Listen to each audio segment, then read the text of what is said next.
welcome to the video on blocking. I had a request to do a video on pick blocking, so we're going to cover blocking and pick blocking, all the forms of blocking.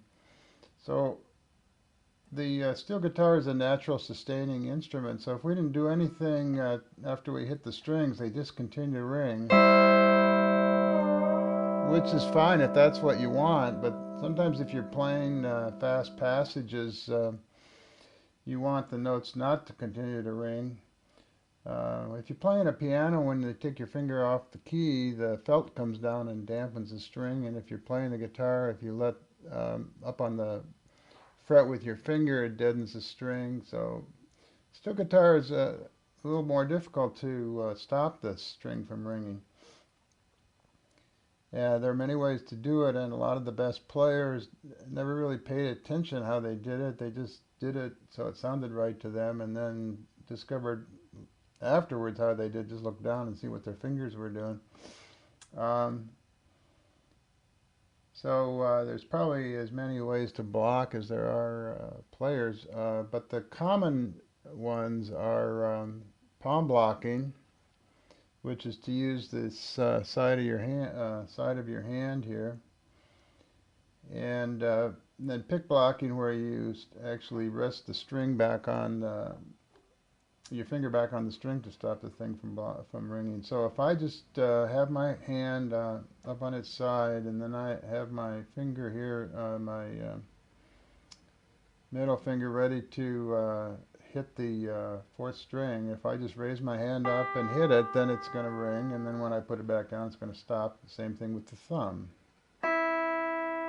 And then you can alternate.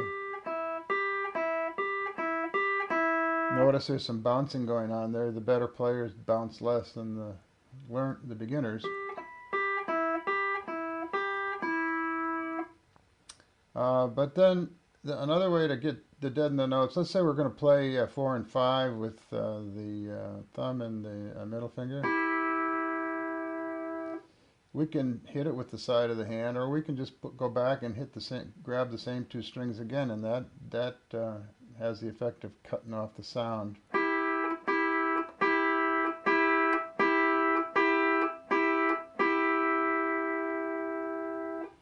So we're going back to the same strings with. So if we're going to do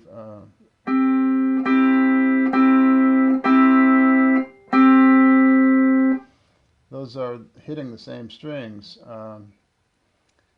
So you're using the picks that instead of the side of your hand to do it there.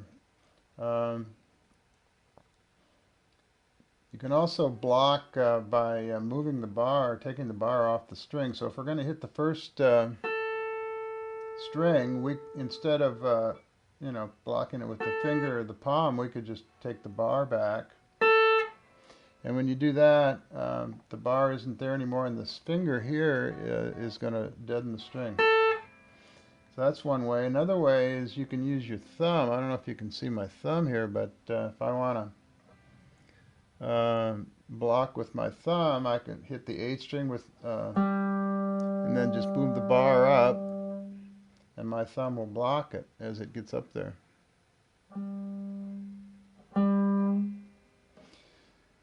And sometimes you use combinations of all those ways to block. We'll spend a little time on pick blocking. Pick blocking is easy to learn if you try it on adjacent strings. What we're going to do is we're going to hit the 4th string with the middle finger. Then we're going to hit the 5th string with the thumb, and at the same time when we hit the 5th string with the thumb, we're going to rest the middle finger back down on the string it just picked.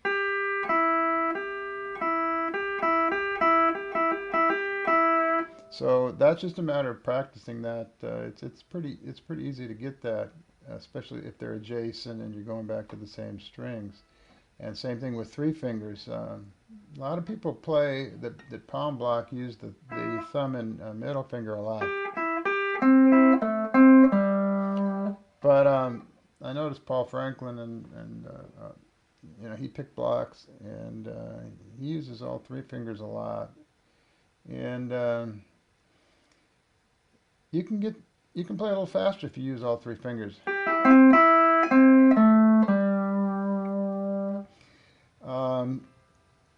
By the way, most of the stuff I know about pick blocking I got from reading or from listening to Paul Franklin's tape, which I don't know if it's still available, but if it is, you should try to get it.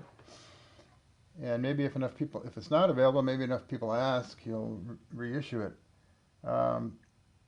He talks about a lot of tricks of pick blocking. I'm not probably going to have time to cover here, but we'll go through a few of the things. So it's basically putting the pick back down on the same string that's sort of the conventional way. Now, if you're going to play changing strings and changing positions, then you're going to have to use some other ways. So let's say, for example, we're going to start here on 3, 4, and 5. And then instead of playing it like that, we're just going to play 4 notes in a row. So we're moving, we're going to hit 3 and then we're going to move down to 4 and hit it with this middle finger. So when I did that, how did I block that third note? By sticking my finger down, I moved it back so I was ready to hit the 4th string, and when I did that, the back of my finger was blocking the 3rd string. See? The same thing would work going up. So if I wanted to hit, let's do this passage. So I hit 8, and then I want to hit 7 next. So I stick my thumb down, way down in between the string, and I'm actually blocking it with the back of the thumb. So practice that kind of thing. Or the other way.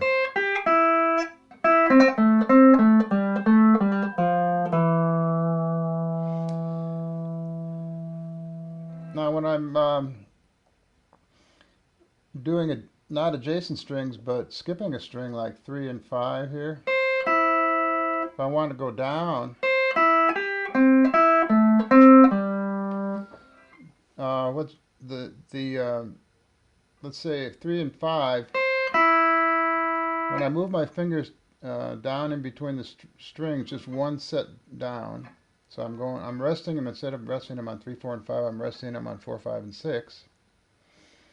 What's happening there is that this 5th string is going to get blocked by a different finger.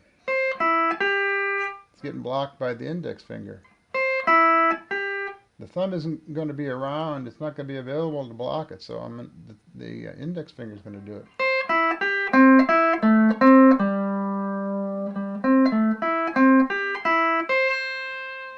So that's the advantage of using all 3 fingers when you pick block. I might say that sometimes you have to modify a passage in order to play it fast. Maybe it doesn't work out to play it in a vertical way. Say if you want to play this ascending scale in C.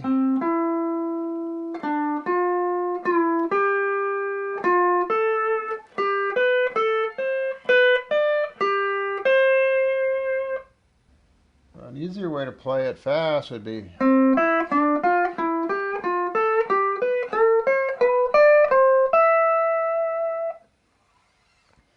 so sometimes you have to modify what you're going to do to get it, play it, because the reason this is easier is because it's on adjacent strings and you're not changing strings.